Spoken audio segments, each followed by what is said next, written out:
Hello and welcome to the channel. In this video we're going to have a look at how to set up a basic PA system and get a signal out of it using a vocal microphone. So let's get into it. Hello and welcome to Jasptech Audio, a YouTube channel dedicated to helping musicians with their live sound.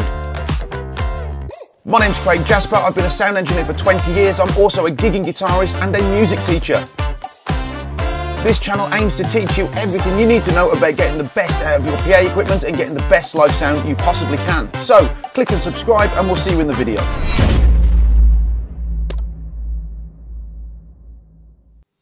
So when setting up your PA system at a venue, the first thing you need to consider is where are you going to put everything? First of all, your speakers. Now, if we were in a professional music venue, we would have quite a large performance area, quite a large stage, and the speakers would normally be well forward of where the microphones would go. That's because putting your speakers in front of the microphones solves a lot of problems, feedback being one of them. If you were to move your speakers behind the microphone, it means that the sound being produced by the speakers is probably going to be picked up by the microphone, and that can cause a lot of problems, such as feedback. Now, we've mentioned feedback twice already, but what is feedback? Well, let's have a little look. We normally have a sound source going into a microphone. In this case, it's a vocal microphone, so let's say a vocal. That sound will then go from the microphone into our mixing desk, make its way to our speakers where it will be amplified. If the microphone then picks up that same sound again and it goes back to the speaker, that creates a loop and it'll just keep going round and round and round. So feedback is simply when the microphone picks up the sound that's been produced by the speakers. That's what causes that really horrible ringing and squeaking effect that we call feedback.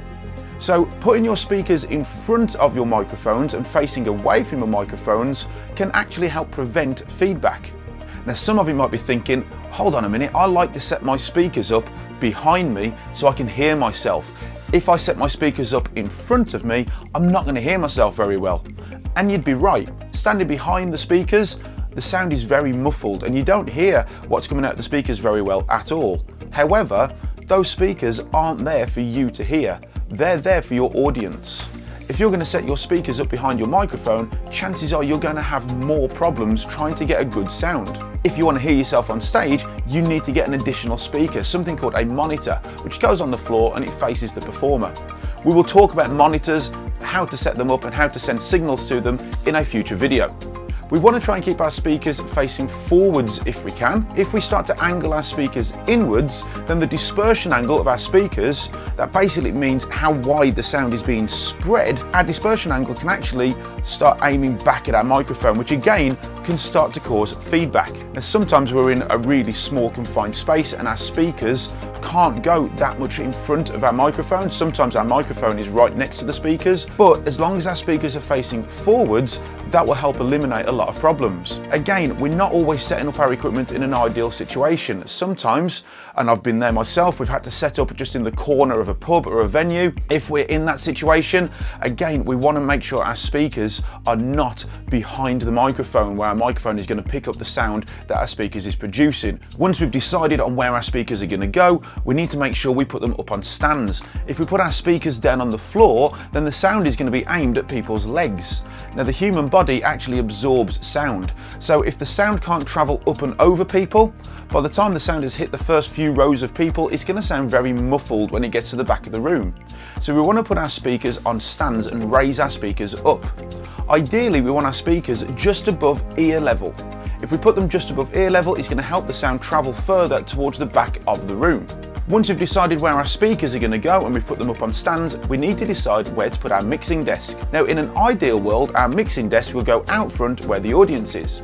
That's because we want to hear what the audience are hearing when we set our sound. But there's quite a few problems with that. If we're in the position where we can take somebody with us to our gigs to monitor our sound, then great, we can put our mixing desk out front because that person will stay with the mixing desk for the entire gig. However, if you're a solo artist or a member of a small band, you can't always take somebody with you to do the sound for you, and more often than not, you're doing the sound yourself. Another problem with putting your mixing desk out front is you need to run all of your cables to and from there. If the mixing desk is on stage, it solves that problem. If your cabling needs to run anywhere that's a busy place, either you or the rest of your band are walking through that area quite regularly, or for whatever reason your cables need to run across an area where your audience need to access, always make sure your cables are stuck down securely with gaffer tape or some form of cable trunking to make sure that nobody can trip over. You do not want to be liable for somebody injuring themselves and tripping over any of your equipment. So the mixing desk will likely go on stage with you. If that's the case, when you're doing your sound check and you're getting everything set up at the start of your gig, you need to keep walking out front to hear what is actually coming through your PA. If you're on stage and you're trying to mix from behind the speakers, like we said earlier in the video, you're not going to hear things very well. And if you're going to mix it to sound good where you are behind the speaker, I guarantee it's not going to sound good to your audience. So keep making sure that you're going out front, having a listen, then walking back to your mixing desk and making any of the necessary adjustments.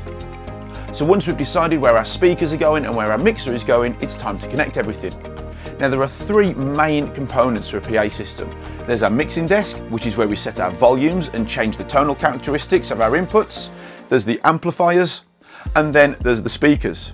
Now in a modern PA system, the amplifier is usually combined with either the mixing desk, and we have a powered mixer where the amplifier is inside the mixer, in which case we plug it into what we call passive speakers, or the amplifier is actually built into the speakers and we use what's called powered speakers. We're going to look at both types of systems in today's setup. We will look at the advantages and disadvantages of both types of setup in a future video. This is a powered mixing desk, and if we take a look at the back of it, we've got our speaker outputs. This connection here is called a speak-on connection, and it's the most common type of connection for connecting an amplifier to a speaker. This is a speak-on connector, and as you can see, it will only go in one way, and after we've pushed it in, we twist it to the right where it will lock into position. At the end of the gig, if we want to disconnect this, we have to pull back this metal clip and then we twist it back the other way until we can pull it out. So we use a speak-on connector to connect from our mixing desk to our speaker. Now sometimes we can have a powered mixer which has jack outputs. Do not use just a normal jack cable to do this. Always use a proper speaker cable, whether that's a jack-to-jack speaker cable or a speak-on speaker cable. If we're using powered speakers, then we have what's called a passive mixing desk. The mixing desk is just a mixer. There's no amplification happening in there. All the amplification happens when we get to the speakers. So we use what's called an XLR cable. This is most commonly known as a microphone cable. The correct name is an XLR cable. So we use an XLR cable to connect the outputs of the mixing desk to the inputs of the speaker. We also have to make sure that the speaker is plugged into power. And on the back of the powered speaker, there will be a volume control. Do not turn this up above 0. We want to keep this at 0. 0 dB is otherwise known as unity. If we start turning this up above 0, then we're actually starting to add more gain to our system. And if we're driving our mixing desk really hard during a gig and we've got our speakers turned up above 0, we could actually be causing damage to the speakers. So keep this set at 0. Okay, so now we've decided where our speakers are going, we've decided where our mixing desk is going, we've got everything plugged in and connected. Now we need to connect a vocal microphone and get a sound out of our PA. Let's have a look at a basic mixing desk and just how this is set out. For this video, we're going to focus purely on an analog mixer. We will look at digital mixers in future videos. So let's have a look at the main components of an analog mixer. First of all, we've got our inputs. And right at the top of this mixer, we've got our XLR input. That's where we'll connect all of our microphones. Then we've got a jack input. This is for line level instruments. If we wanted to connect something like a keyboard directly into this mixing desk, we can do so just by plugging it into the jack input. Next, we've got the insert. Now the insert is not an input. We use the insert for something completely different. This is where we connect something like a gate or a compressor. We're not going to talk about those in this video. If you want to know how to connect a compressor to a mixer such as this and how to use compression, again, we will cover that in a future video. Then we've got our gain control, which we're going to talk about in just a moment. Below our gain, we've got our equalization, which is slightly different on every mixing desk. Then we've got our auxiliary sends, which is what we use for our monitor mixes. Again, we'll talk about monitors and auxiliaries in a future video. Then we've got our pan control, which is where we can decide where our sound is going. If we keep it in the middle, it will come out both of our speakers equally. If we turn the pan to the left, the sound will come out of our left speaker more, and vice versa. If we turn it to the right, it'll come more out of our right speaker. Then we've got our PFL button, We'll talk about the PFL button in a moment, it's quite an important button. And then we've got our channel fader, and that determines the volume of that particular channel and microphone. So the first thing we need to do when we connect our microphone, we need to set our gain. So let's have a look at how to do that. We press the PFL button on our mixing desk. PFL stands for pre-fade listen. When we press the PFL button, it turns the meter on our mixing desk into a monitor for just that channel. The meter will usually monitor the overall output from that mixing desk, but with the PFL button pressed in, this meter is now monitoring just this channel. So we're going to talk down our vocal microphone and we're going to turn our gain up, and as we turn our gain up, you'll see the lights start to appear on this meter. The idea is we want to get our gain set to round about -3 to 0 dB. Once we've set our gain to the appropriate level, somewhere between -3 and 0 decibels, we press the PFL button and it puts the meter on the desk back to an overall monitor rather than it just monitoring one particular channel. Sometimes certain inputs into our mixing desk will already have an incredibly high gain signal. For instance, if we connect something like a keyboard into a mixing desk, sometimes the output of a keyboard can be really hot, and therefore when we press the PFL with our gain all the way down, the input is already too high and it's well above 0 dB. Some mixing desks, such as this one, has a pad button. The pad button attenuates the input on that channel. That's basically a fancy way of saying it turns it down. It removes a big chunk of decibels, a big chunk of signal from that path. So when we press the pad button, it then makes it more manageable, and then we can turn the gain up slightly to bring it back up to 0 dB. Now we're not going to talk too much about EQ in this video. We will cover EQ in much more detail in a future video, but I'm just going to give you a quick tip for connecting a vocal microphone. You want to take out some of the bass frequencies for two reasons. A vocal microphone, such as an SM58, is capable of picking up quite low frequencies, but generally speaking, our voices don't produce frequencies all that low. So why amplify them? Why turn those frequencies up if our voice doesn't produce them? Now, some mixing desks have what's known as a low cut filter. Sometimes this is also known as a high pass filter. And what that does, when we press the button, it will turn down all the frequencies below a set amount. For instance, on this mixer, you can see it says 80.